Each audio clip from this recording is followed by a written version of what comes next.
Martha de Cidrac, sénatrice des Yvelines, vice-présidente de la Commission Aménagement du territoire et développement durable du Sénat et présidente du groupe d'études économie circulaire. Alors avant de répondre à votre question, je souhaiterais revenir en réalité sur ce que devrait être aujourd'hui un emballage. Il y a de vrais enjeux derrière le sujet des emballages et je pense qu'il faut le saisir à travers à la fois les enjeux en aval et en amont. En amont, il est important que nos emballages aujourd'hui aient en tête la notion de biosourcé et décarboné. Je crois que ça c'est un véritable enjeu pour nous tous et il faut aller dans ce sens-là. En aval, il y a 3 points que je souhaiterais rappeler. Le premier des points, évidemment, c'est la biodégradabilité de nos emballages. Je crois que ça, c'est fondamental. Le réemploi, c'est-à-dire pouvoir réutiliser un certain nombre de nos emballages, et bien évidemment la recyclabilité de nos emballages. D'ailleurs, moi-même, en tant qu'ancienne rapporteure de la loi AGEC, mais au Sénat, nous avons eu d'autres textes de loi que nous avons votés qui concernaient les emballages, à savoir climat et résilience, pacte et d'autres textes aussi. Nous nous sommes à chaque fois attachés à bien comprendre quels étaient les enjeux pour cette filière-là, et notamment pour les industriels. Et je constate aujourd'hui, j'observe avec beaucoup de plaisir que la filière emballage, les industriels ont tout à fait compris le message et aujourd'hui nous sommes confrontés à de l'innovation et de la recherche autour des emballages et je crois que tout cela va dans le bon sens.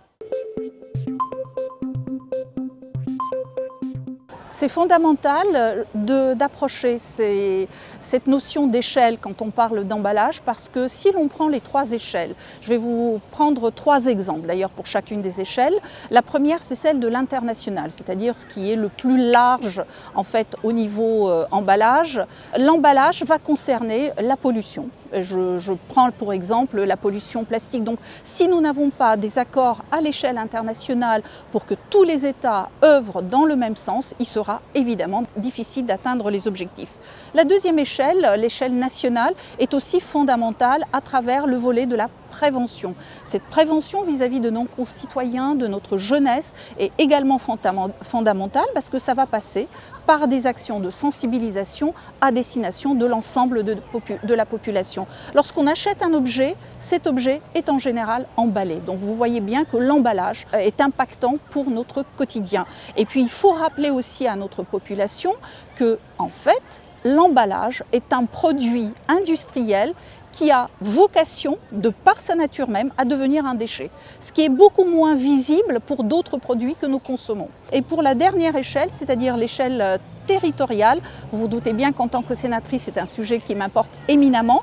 Et là, je vais l'aborder à travers aussi le sujet de la gestion de nos déchets, puisque ce sont nos collectivités qui sont à la manœuvre pour pouvoir gérer tous ces déchets issus de l'emballage. Donc je crois que nous avons tous et à toutes ces échelles-là des actions à mener ensemble et là encore, moi je fais totalement confiance à l'industrie des emballages pour pouvoir véritablement nous proposer tous les jours, toutes les semaines, tous les mois des avancées en matière de réduction de nos emballages.